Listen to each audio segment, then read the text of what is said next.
जब भी दो कपल्स आपस में साथ साथ रहते हैं और साथ साथ रहने के बाद उनमें फिजिकल रिलेशन भी बन जाता है और उसके बाद यदि उनकी शादी हो जाती है तो ठीक है, अगर शादी नहीं होती है तो उस लड़की के द्वारा उस लड़के पर 376 आईपीसी के तहत एफआईआर दर्ज करवा दी जाती है और उस पर 376 की ट्रायल जरूर चलेगी। ऐसा कई बार हमने यह देखा है कि कई बार शादी का वादा टूटता है या लड़का किसी कारण से शादी नहीं कर पाता है और इस कारण से लड़की के द्वारा 376 आईपीसी के तहत एफआईआर दर्ज करवा दी जाती है और लड़के को सजा सुना दी जाती है। 2023 में ऑनरेबल सुप्रीम कोर्ट के द्वारा इन सब मामलों को देखते हुए ऐसा ही मामला उनके पास पहुंचता है और इस केस को डिटेल में सुप्रीम कोर्ट के द्वारा डिस्कस किया गया और यह बताया कि किस कंडीशन में आप इसे रेप मानेंगे या किस कंडीशन में आप इसे रेप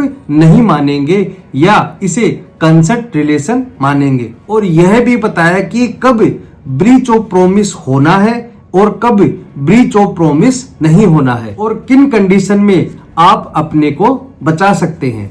साथ ही मैं एक जजमेंट के साथ आपको सुप्रीम कोर्ट के द्वारा क्या लॉ बताया गया है इसके बारे में भी बताऊंगा, तो बने रहे वीडियो के अंत तक। मैं हेमंत सैनी एडवोकेट और आप देख रहे हैं हेमंत LLB लॉ। वीडियो अच्छा लगा तो प्लीज इसे लाइक करें। अगर आप चाहते हैं कि ऐसे इंटरेस्टिंग वीडियो मैं आपके लिए लाता रहूं तो प्लीज चैनल को सब्सक्राइब जरूर से कर ले। हम बात कर रहे हैं सुप्रीम कोर्ट के जजमेंट की Naeem Ahmed versus state of Delhi. जो जजमेंट का लिंक है वह डिस्क्रिप्शन बॉक्स में दिया हुआ है, आप जाकर देख सकते हैं। इसमें उस शिकायतकर्ता यानी महिला के द्वारा यह आरोप लगाया जाता है कि मैं, मेरा पति व मेरे 3 बच्चे हम दिल्ली में एक मकान में रहते थे और जस्ट सामने ही वह आरोपी व्यक्ति रहता था। उस महिला के द्वारा यह कहा गया कि हमारा आपस में लाइजिंग बन गया और हमारे आपस में रिलेशन भी बन गई और जो आरोपी व्यक्ति था वह मुझे यह कहता था कि तुम अपने हस्बैंड और बच्चों को छोड़ दो और इस शादी के झांसे में मैंने मेरे हस्बैंड और बच्चों को छोड़ दिया और जब मैं उसके पास गई तो अक्यूज्ड के द्वारा यानी आरोपी व्यक्ति के द्वारा यह कहा जाता है कि मैं तुमसे शादी नहीं कर सकता, कोई ऐसा कारण हो गया है जिस कारण से मैं यह जगह छोड़कर जा रहा हूँ। वह उस आरोपी की जगह पर गई, बहुत रिक्वेस्ट किया और उसके घर वाले भी नहीं माने और अल्टीमेटली उस महिला के द्वारा आईपीसी के सेक्शन 376 के तहत एफआईआर दर्ज करवा दी जाती है।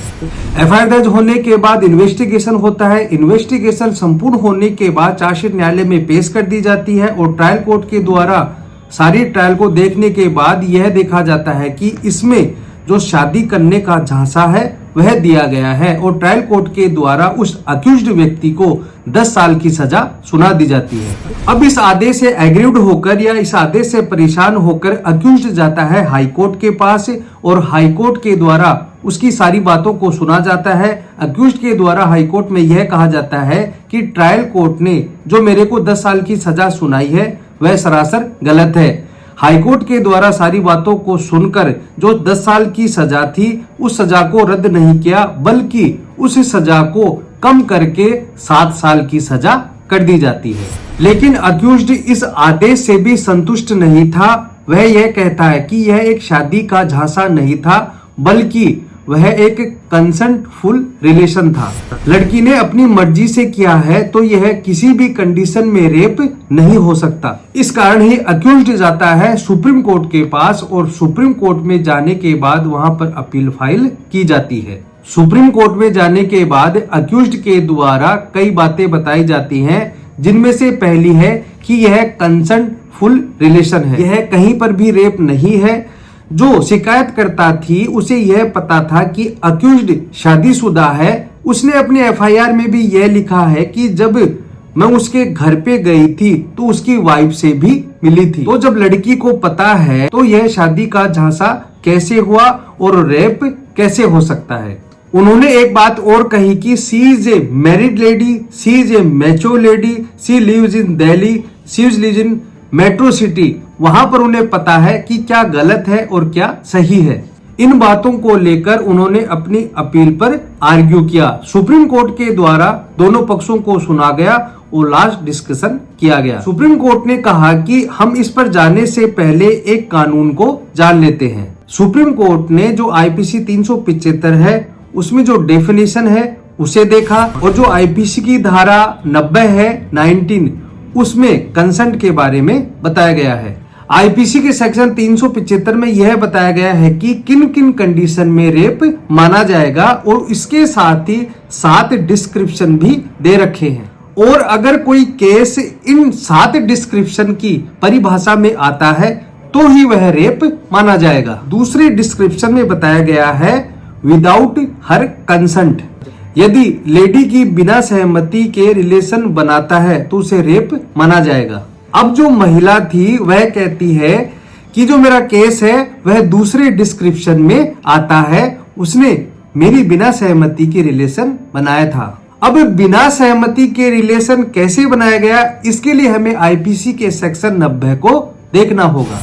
उनका आर्ग्यू ये था कि सेक्शन 90 यह कहता है कि मैंने कंसेंट इसलिए दिया क्योंकि वह मेरे साथ शादी करता, इसलिए वह मिसकंसेप्शन हो गया क्योंकि उसने मेरे साथ शादी नहीं की, और यह मिसकंसेप्शन है इसलिए मेरा कंसेंट नहीं माना जाएगा। और कंसेंट नहीं माना जाएगा तो आईपीसी 375 के तहत ये रेप की कैटेगरी में माना जाएगा। सुप्रीम कोर्ट ऑफ इंडिया ने जब इन दोनों ही प्रोविजन को पढ़ा तो कहा कि अब टाइम आ गया है, सुप्रीम कोर्ट के जो पुराने जजमेंट है उनको भी डिस्कस करें और जो लॉ है उन्हें भी डेवलप करें। तब सुप्रीम कोर्ट के द्वारा कई जजमेंट्स का भी हवाला दिया जाता है। Uday versus State of Karnataka, दूसरा है Deepak Gulati versus State of Haryana, तीसरा है Muralidhar Sonar versus State of Maharashtra.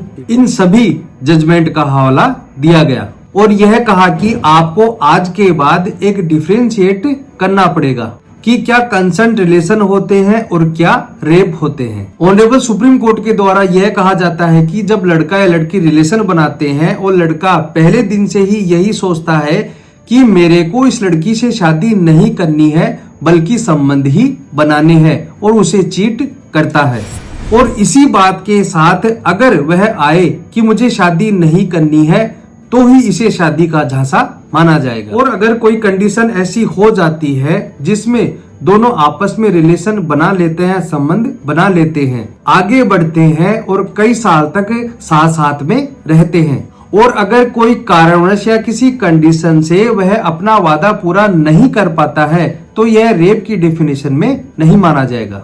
Honourable supreme court के द्वारा यहाँ पर एक बात और बताई जाती है कि यहाँ पर आपको डिफरेंस करना पड़ेगा कि ब्रीच ऑफ प्रोमिस क्या होता है और नॉट फुलफिलिंग द प्रोमिस क्या होता है। नॉट फुलफिलिंग द प्रोमिस वह होता है कि आपके मन में तो यह रहता है कि आप उस लड़की से शादी करें, लेकिन कुछ ऐसे कारण हो जाते हैं, कुछ कंडीशन ऐसी हो जाती है जिस कारण से आप उस लड़की से शादी नहीं कर पाते हैं, तो इस कंडीशन में वह केस बनेगा कि आपने प्रोमिस तोड़ा है, ना कि रेप। ऑनरेबल सुप्रीम कोर्ट के द्वारा यह कहा जाता है कि अब हम इस केस के फैक्ट को जान लेते हैं। इस फैक्ट में अगर आप देखेंगे तो she is a married lady, she is a mature lady, she lives in Delhi, she lives in metro city, और उसे पता भी है कि क्या गलत है और क्या सही है। और सबसे महत्वपूर्ण बात सुप्रीम कोर्ट के द्वारा नोट यह की जाती है कि वह लड़की उस लड़के के घर पे गई थी